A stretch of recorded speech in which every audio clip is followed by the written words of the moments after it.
다음 글을 읽고 물음에 답하시오. 우리는 친구들과 같은 사진을 보고도 서로 다르게 인식하는 경우가 있다. 또한 배고플 때와 달리 배부를 때는 빵가게를 인식하지 못할 때도 있다.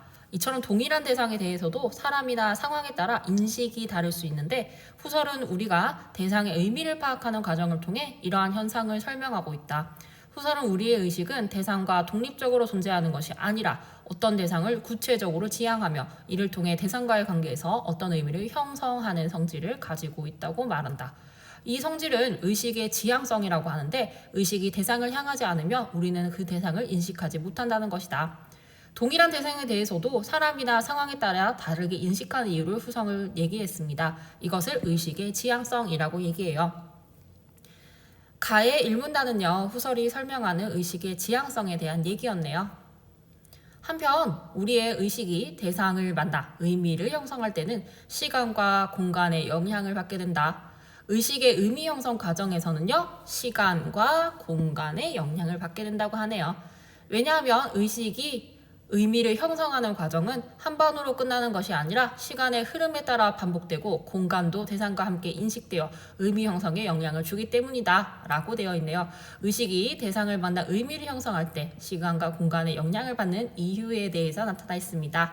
후설에 따르면 이렇게 의식이 대상을 만나서 의미를 형성하는 과정이 반복되고 그것이 누적되면 자신만의 지평을 갖게 된다. 지평이란 우리가 인식하는 대상과 그 대상을 둘러싼 배경을 말한다. 우리가 친구의 뒷모습을 보고 단번에 알아볼 수 있는 것은 이전부터 알았던 친구에 대한 다양한 정보를 고려했기 때문이다.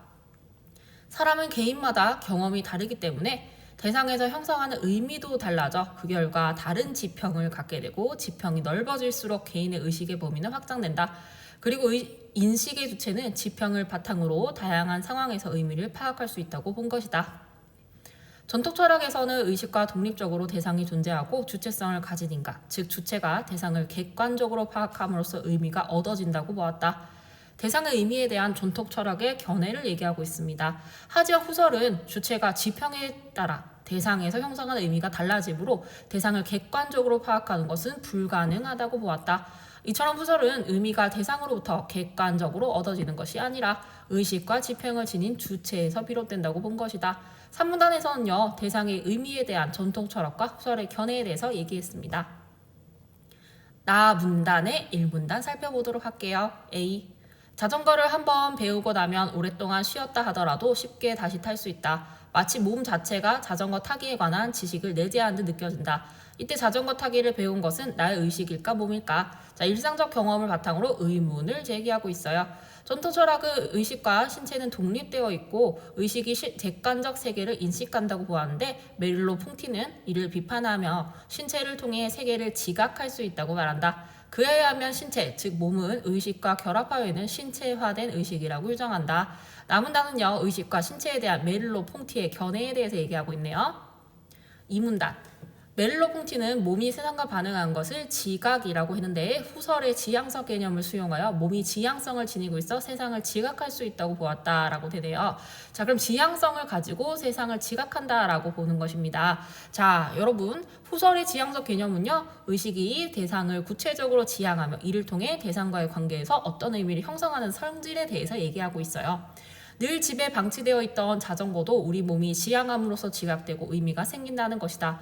그렇다면 몸에 의한 지각은 어떻게 이루어질까? 그는 몸이 현실적인 몸의 층과 습관적인 몸의 층으로 이루어져 있다고 규정하였다. 몸의 구성에 대한 메릴로 퐁티의 생각입니다. 여기서 현실적인 몸의 층이란 몸이 새로운 세상을 지각하는 경험이며 이러한 경험이 우리 몸에 배며 습관적 몸의 층을 형성한다고 보았다. 이렇게 형성된 습관적 몸의 층은 몸에 내재되어 세상과 반응할 때 다시 영향을 미치며 우리를 다양한 상황에 적응할 수 있게 한다. 이러한 몸에 대응 능력을 몸틀이라고 하며 몸틀은 지각 경험들을 시간이 흐르면서 누적됨으로 형성된다. 예를 들어 자전거 타기를 배우는 경우 처음에는 자전거와 반응하며 현실적 몸의 층을 형성하게 되고 자전거를 타는 연습이 반복되면 새로운 운동 습관을 익히며 몸틀을 재편하게 된다. 이와 같이 메릴로 퐁티는 몸틀을 통해 몸의 지각 원리를 설명한다. 자, 이 문단은요, 몸틀을 통해 몸의 지각 원리를 설명한 메릴로 퐁티에 대해서 얘기하고 있습니다. 3문단. 한편 메릴로 퐁티는 몸이 애맥성을 지니고 있다고 말한다. 예를 들어 나의 오른손과 왼손이 맞잡고 있을 때 내 몸은 잡고 잡히는 이중적이며 모호한 상황을 경험한다. 이 경우 어떤 것이 지각의 주체인지 혹은 지각의 대상인지 분명하게 말하기 어렵다.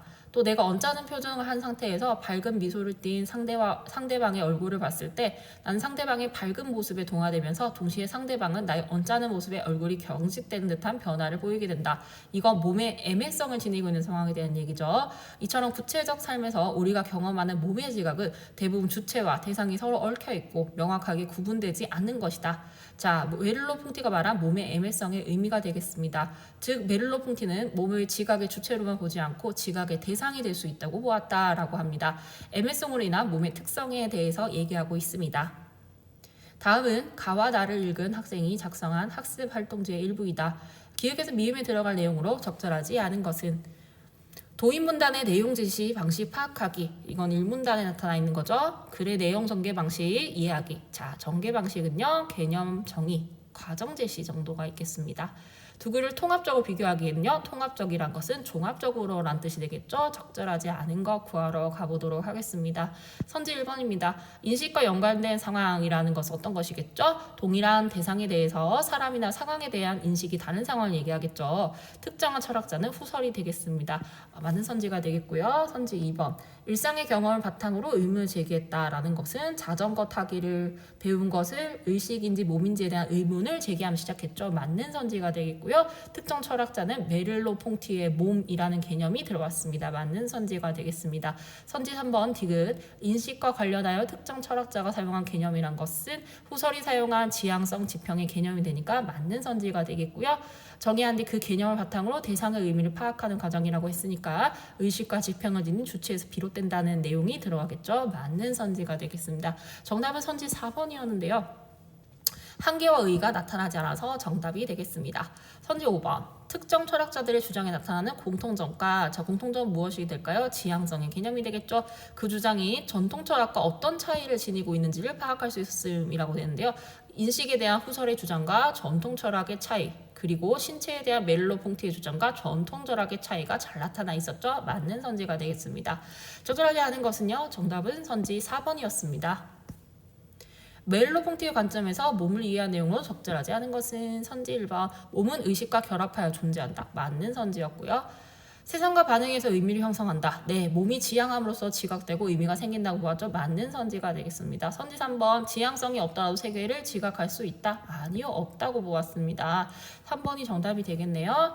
나문단의 2문단에서요. 메를로퐁티는 후설의 지향성 개념을 수용하여 몸이 지향성을 지니고 있어 세상을 지각할 수 있다고 보았죠. 맞는 선지가 되겠습니다. 왜냐하면 적절하지 않으니까요. 정답은 3번입니다. 자, 4번과 5번은요. 현실적 몸의 층과 습관적 몸의 층으로 이루어져 있다는 본문에 있었죠. 또 5번은 지각의 주체가 되는 동시에 지각의 대상이 된다고 본문에 적혀 있었습니다. 적절하지 않은 것은요. 정답은 선지 3번입니다. 기획과 니은에 대한 이해로 가장 적절한 것은 기획은 지평, 니은은 몸틀이었습니다. 자, 1번 보겠습니다. 지평은 대상으로부터 의미를 객관적으로 파악할 수 있게 한다. 아니죠. 불가능하다고 얘기했었고요. 몸틀은 시간이 흐르더라도 변하지 않는다. 아니요. 자, 몸틀이란 것은 시간이 흐르면서 누적됨으로써 형성된다고 했습니다. 3번 보겠습니다. 지평은 몸틀과 달리 의미를 형성하는 과정에서 의식의 쓰임이 나타나지 않는다라고 했는데요. 기획과 니은 모두 의미를 형성하는 과정에서 의식의 쓰임이 나타난다고 했었죠. 4번 보겠습니다. 기획과 니은 달리가 아니라 기획과 니은 모두 다양한 상황에 대해서 그 의미를 파악할 수 있게 한다라고 봐야 되겠죠. 적절한 것은요. 선지 5번이었네요. 기획과 니은은 모두 이전의 경험이 쌓이면서 형성된다라고 했었는데요. 지평은 의미 형성의 과정이 반복되고 누적되면서 갖게 되고 몸틀은 지각 경험들이 누적되어 형성된다라고 볼 수가 있겠습니다. 가장 적절한 것은요. 선지 5번이 정답입니다. A의 이유에 대한 메를로퐁티의 견해로 가장 적절한 것은 선지 1번. 몸의 경험은 연습의 양과 상관없이 누적되기 때문이다. 아니고요. 연습을 반복해야 됩니다. 선지 2번. 몸이 자전거 타기를 통해 습관적 몸의 층을 형성했기 때문이다 라고 되어 있는데요. 자전거 타기의 습관이 몸에 내재되었기 때문이라고 볼 수 있겠죠. 맞는 선지가 되겠습니다. 선지 3번. 자전거를 배우기 전과 후에 몸틀의 변화가 없었기 때문이다. 아니고요. 재편하게 되겠죠. 선지 4번. 몸의 지각은 현실적 몸이 의식과 독립적으로 아니고요. 의식과 결합합니다. 선지 5번. 새로운 운동 습관이 내재될 경우 몸틀이 재편되어 자전거를 다시 배워야 하기 때문 아니고요. 쉽게 다시 탈 수 있겠습니다. 가장 적절한 것은요. 정답은 선지 2번입니다. 윗글을 바탕으로 보기를 이해한 내용으로 적절하지 않은 것은 보기 읽어보겠습니다. 어느 날 산속에 피어있는 꽃을 가리키며 제자가 스승에게 물었다. 이 진달래꽃은 깊은 산속에서 저절로 피었다 치고 나니 그것이 제 마음과 무슨 상관이 있습니까? 사물은 제 마음과 상관없이 존재한다고 생각합니다. 자, 그러면 제자는 사물이 마음과 독립적으로 존재한다고 생각한다는 입장이 되겠습니다. 그러자 스승은 그대가 이 꽃을 보기 전에 이 꽃은 그대의 마음에 없었지만 그대가 와서 이 꽃을 보는 순간 이 꽃은 모습은 그대의 마음에서 일시에 분명해진 것이네 라고 말하였다. 스승은 대상을 봄으로써 대상의 의미가 형성된다고 생각하고 있는 것입니다. 자, 그럼 적절하지 않은 거 고르러 가보도록 하겠습니다. 선지 1번. 후설은 제자가 꽃의 이름에 진달래꽃임을 알고 있는 것에 대해 그의 지평이 작용했다고 생각하겠군. 그렇습니다. 제자의 지평에 꽃에 대한 정보가 있다고 생각하는 겁니다. 맞는 선지가 되겠습니다. 선지 2번. 후설은 사물이 마음과 상관없이 존재한다고 말한 제자와 달리 의식과 대상이 서로 독립적으로 존재하는 것은 아니라고 생각하겠군. 의식이 대상과 독립적으로 존재한 것이 아니라 지향성을 통해 대상이 인식된다고 생각하겠죠. 맞는 선지가 되겠습니다. 선지 3번. 메를로퐁티는 제자가 꽃을 지각하는 동시에 꽃으로 인해 그에게 변화가 생겼다는 스승의 말에 동의하겠군. 지각의 상황에서 대상을 지각하면서 동시에 이에 영향을 받아 변화한다고 볼 수 있겠죠. 맞는 선지가 되겠습니다. 정답은 선지 4번이었습니다. 메를로퐁티는 꽃을 봄으로써 꽃의 모습이 마음에서 분명해진 것이라고 생각하는 스승과 달리 몸의 지각과 상관없이 의식이 독립적으로 세계를 인식한다. 자, 이 부분이 틀리는 것인데요. 메를로퐁티는 몸이 지향함으로써 지각되고 의미가 생긴다고 생각합니다. 그래서 정답은 선지 4번이 되겠습니다. 5번도 살펴볼까요? 후설과 메를로퐁티는 모두 꽃을 보기 전까지 꽃은 마음에 없었다고 말한 스승과 마찬가지로 주체가 대상을 지향하지 않으면 대상의 의미가 형성되지 않는다고 생각하겠군 이라고 되어 있네요. 후설과 메를로퐁티는 지향성을 주장했으므로 맞는 선지가 되겠습니다. 적절하지 않은 것은요. 정답은 선지 4번입니다.